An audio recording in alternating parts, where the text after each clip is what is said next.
Bonsoir Yanis Ezziadi. Bonsoir. Merci de nous avoir rejoints. Vous êtes comédien, auteur. Je précise également que vous êtes, alors je ne sais pas comment on dit, chroniqueur ou éditorialiste. Vous écrivez. J'écris. Dans le magazine d'extrême droite Causeur. Vous êtes non, mais alors, bon, si on commence comme c'est pas un magazine d'extrême droite. Si c'était un magazine d'extrême droite, j'écrirais pas dedans. Si c'était un magazine d'extrême droite, on me laisserait pas faire une interview de 6 pages d'Afida Turner sur la liberté de la femme. Je peux pas laisser dire une chose comme ça. Quel est le rapport entre la liberté de la femme et mais non, et mais je peux pas l'extrême laisser dire que c'est une tribune d'extrême droite, je suis désolé. Ah non, j'ai pas du tout pardon, dit ça. excusez-moi, que je peux pas laisser dire que c'est un magazine d'extrême droite, sinon je n'écrirai pas dedans. Vous êtes à l'origine de cette tribune. C'est vous qui l'avez écrite, vous me dites si je me trompe? Oui, je l'ai écrite en partie puisque il y a eu un premier jet, puis ensuite ça a été, on a tous un petit peu, plusieurs personnes ont apporté la pierre à l'édifice. Vous avez fait le premier jet. Voilà. Bon, vous l'avez signé, bien entendu, comme 55 autres artistes. D'abord, pourquoi cette initiative? Pourquoi on en arrive à une tribune comme ça de soutien à Gérard Depardieu? Comme je l'ai déjà expliqué, l'acteur et metteur en scène Michel Faux, avec qui j'ai l'habitude de travailler, m'a dit on peut pas laisser Gérard Depardieu, le plus grand d'entre nous, être traîné dans la boue, comme c'est le cas en ce moment, au mépris de la présomption d'innocence. Et j'étais évidemment tout à fait d'accord avec lui. Et donc, j'ai dit évidemment, il faudrait qu'on essaie peut-être de monter une tribune, voir si des artistes sont d'accord avec nous sur ce sujet. Et donc, voilà, ensuite, j'ai proposé aux gens que je connaissais de signer cette tribune. Et puis d'autres gens ont proposé à d'autres gens. Et ça s'est fait comme ça. Vous le connaissez personnellement, j'entends Non, je l'avais croisé une fois. Il était venu voir un spectacle que je jouais. Et je le connaissais pas, non. Et est-ce que vous avez eu des échanges avec lui depuis que cette tribune est publiée sur le site du Figaro? Oui, oui. Et on peut savoir ce qu'il vous a dit, comment il a réagi auprès de vous à cette initiative? Je crois qu'il est très heureux de voir que tout le monde ne se détourne pas de lui.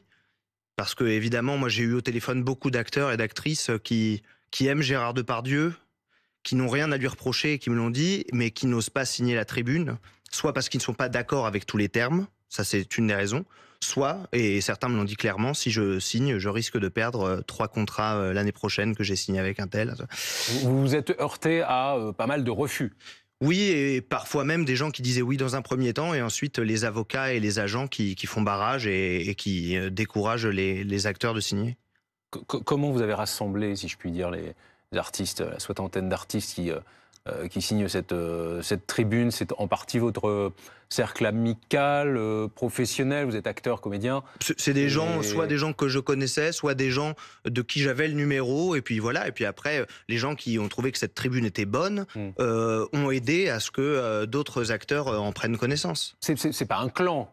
Mais non, c'est pas un clan. Évidemment que c'est pas un clan, parce que déjà, on peut avoir le sentiment que, à travers ce que dit notamment Nathalie Baye, ce que dit Carole Bouquet, que c'est une petite famille, une certaine famille du cinéma qui vole au secours de l'un des siens qui est dans la tourmente.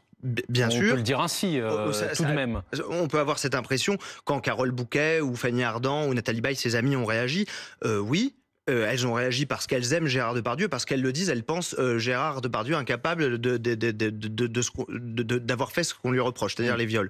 Bon, moi, c'est pas mon cas, je ne connais pas Gérard Depardieu. Et vous ne reprendriez pas à votre compte les propos de Nathalie Baye ou de Carole Bouquet, notamment cette fameuse phrase, je pense prononcée par ces deux actrices, pas qu'elles, mais notamment ces deux actrices, il n'est pas un monstre, il est incapable de faire cela. Je les écoute. Moi, je le connais pas, Gérard Depardieu, mais je les écoute, elles le connaissent, et ce sont des témoignages, puisque tous les témoignages viennent publiquement. Elles ont parlé parce que d'autres avaient parlé publiquement pour accuser Gérard Depardieu, sinon elles ne seraient pas venues parler si l'affaire était restée dans la justice. Je pense qu'elles se sont senties obligées, puisque l'espace public, médiatique avait pris possession de cette affaire. Elles se sont senties, j'imagine, obligées public, c'est-à-dire, en premier lieu, des femmes qui assurent avoir été victimes de Gérard Depardieu. Il y a à la fois, et on va y revenir avec vous Alexandra tout à l'heure, 3 jeunes femmes qui ont formellement porté plainte, 2 en France et 1 en Espagne, notamment pour viol, et puis 13 femmes qui ont recueilli, qui ont témoigné dans une grande enquête de nos confrères de Mediapart, mais qui n'ont pas porté plainte, mais qui dénonce des agissements de Gérard Depardieu, apparemment au su de tous dans le milieu du cinéma, sur des plateaux de tournage. Bien sûr. Donc, qu'est-ce que, partant de là, parce que tout part de là finalement, et puis après il y a eu complément d'enquête avec les propos que l'on connaît, obscènes de Gérard Depardieu, dans un documentaire, hein, pas sur un plateau de tournage, pas dans un film. Partant de là, et 3 semaines plus tard, vous vous dites on fait une tribune en soutien à Gérard Depardieu. Qu'est-ce que vous dénoncez, que l'on comprenne bien? Qu'est-ce que vous dénoncez Alors là, vraiment? je vais parler en mon nom. Je ne peux pas parler au nom de tous les signataires, puisque probablement que tout le monde est d'accord pour signer ce texte. Ensuite, moi, ce que je vais dire là, ça n'engage que moi. D'accord. C'est vous qui écrivez cette tribune, donc bon, ça tombe bien. On va... Mais moi, en tout cas, je vais vous dire ce qui m'a donné envie de m'engager dans cette tribune, c'est que, je le dis, il y a un climat de terreur qui s'est installé. Je de le terreur, dis, c'est-à-dire parce que les mots sont forts. Oui, bien sûr, mais les hommes ont peur. Peur de quoi? Ont peur d'avoir des plaintes contre eux, quand bien même ils n'auraient rien fait. Et d'ailleurs, il faut rappeler quand même que c'est arrivé combien de fois que des hommes médiatiques publics soient accusés, traînés dans la boue publiquement et ensuite blanchis, ou alors par une justice qui fait donc son travail. Mais c'est ce qu'on dit dans le... Alors, pas blanchi, en général, c'est souvent pour prescription que les faits sont classés, ce qui ne veut pas dire que ce ne soit pas caractérisé. Je pense par exemple à Gabriel Masneff. Je ne sais pas si vous avez d'autres exemples en tête. Souvent, c'est parce que l'infraction dénoncée est difficile à caractériser, parce que c'est version contre version. Et c'est d'ailleurs ce qui avait été le cas pour Gérard Depardieu dans un premier temps avec Charlotte Arnoult. Ou alors, parfois, c'est parce que c'est prescrit. Enfin, il y a plein d'hommes, excusez-moi, mais... Donc, dans la tribune, je précise, dans la tribune, oui. Vous dites il faut que la justice...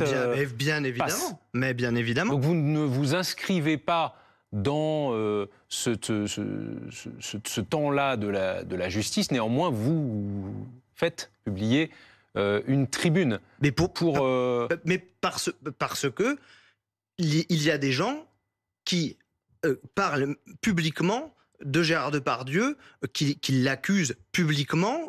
Tout cela ne reste pas dans le cercle de la justice. Et donc, je trouve légitime que nous aussi, alors, puisque tout le monde dit ce qu'il pense, et ben, nous aussi, si nous ne sommes pas d'accord, nous devons aussi peut-être prendre la parole pour dire non, tout le milieu du cinéma ou du théâtre ou le milieu artistique n'est pas forcément d'accord avec ce lynchage et avec ces méthodes. Et quitte à ne pas avoir un mot pour ces femmes qui, pour certaines, ont porté plainte et qui donc ont peut-être subi des choses extrêmement difficiles de la part de Gérard Depardieu. Non, mais bon, et non, vous prenez parti d'une certaine manière en faveur de Gérard Depardieu, sans vous soucier éventuellement de même ce qu'elles peuvent ressentir à la lecture d'une telle tribune. Mais Gérard Depardieu, pour le moment, est présumé innocent. Oui, mais c'est pas incompatible. On peut. Si, je veux dire, pour le moment, il n'y a pas de victimes. Donc, je n'ai pas à plaindre des victimes. Pour le moment, il y a une enquête. On verra ce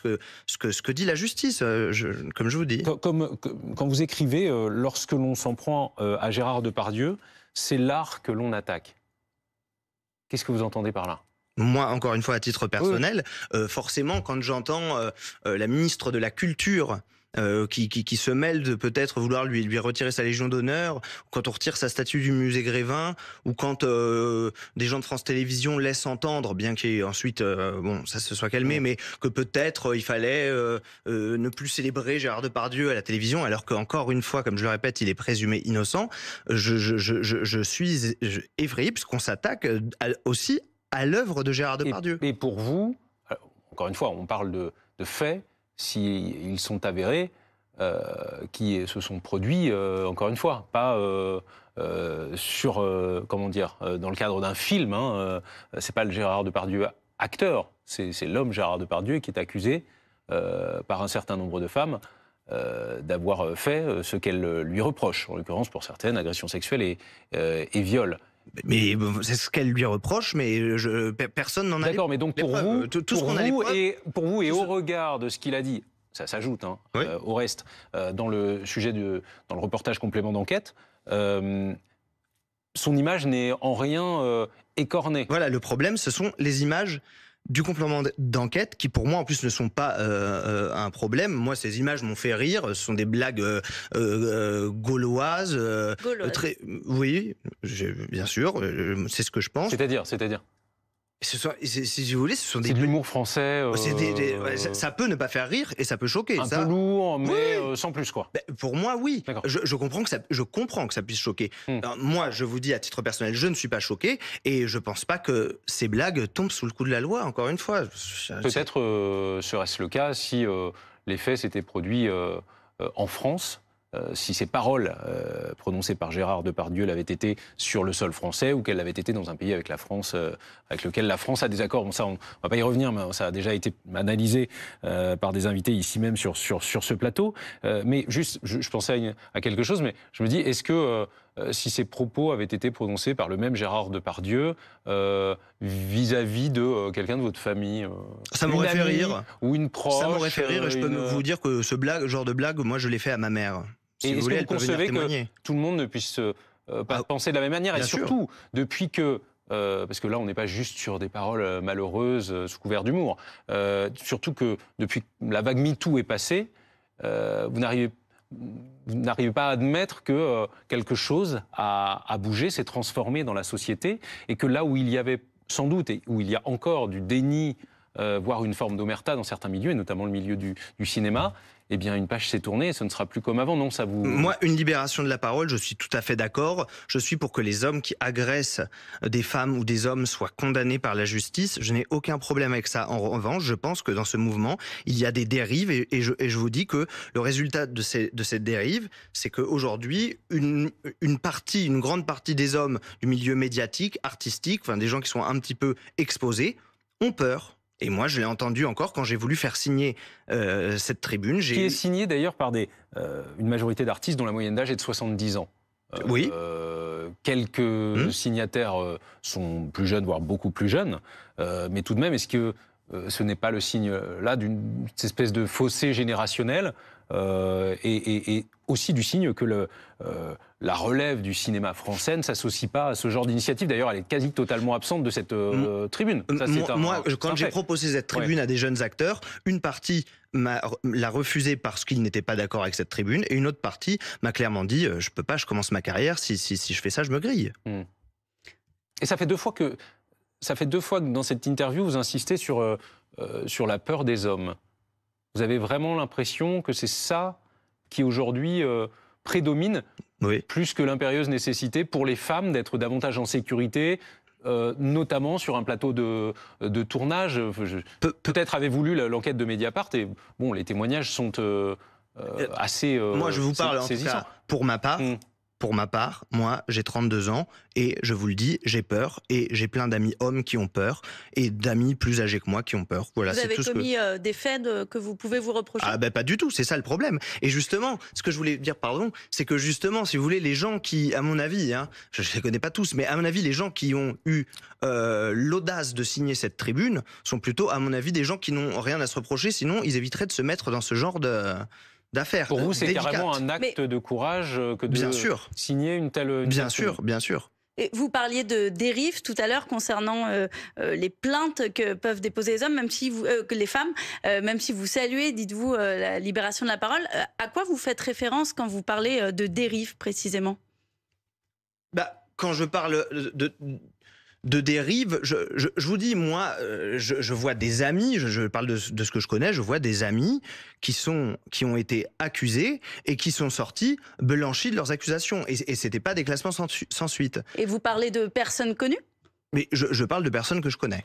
Voilà. Et donc, voilà. Donc, vous avez des preuves de ce que vous avancez. Vous connaissez des personnes qui ont été accusées de faits sexuels? Ça n'existe pas des personnes. En France, il n'y a pas de personnes qui ont été accusées et qui ont ensuite été blanchies. Ça n'existe pas. Ah non, c'est moi qui vous pose la question. Est-ce que vous avancez ça comme un fait établi? Évidemment. Sur l'œuvre de Gérard Depardieu, revenons là-dessus, puis on va terminer là-dessus. La fin de votre tribune, d'ailleurs, c'est aussi cela. Vous écrivez, quoi qu'il arrive, personne ne pourra jamais effacer la trace indélébile de son œuvre, dont notre époque est à tout jamais marquée. Et puis ça se termine par tout le reste concerne la justice, que la justice exclusivement. Vous redoutez que Gérard Depardieu ne disparaisse Ah, je pense que ce serait, s'il disparaissait, si on effaçait sa trace de l'histoire, Culturellement, je pense que ce serait très très très très grave, Mm. étant donné qu'il a participé activement à une part non négligeable de chefs-d'œuvre ayant marqué son époque. Donc évidemment. Quelles Ensuite, que soient les révélations, ah oui, alors ça, bien sûr, vous estimez que les chaînes de télévision doivent pouvoir continuer bien sûr, à diffuser bien sûr, bien les sûr, valseuses, bien sûr, que sais-je. bien sûr.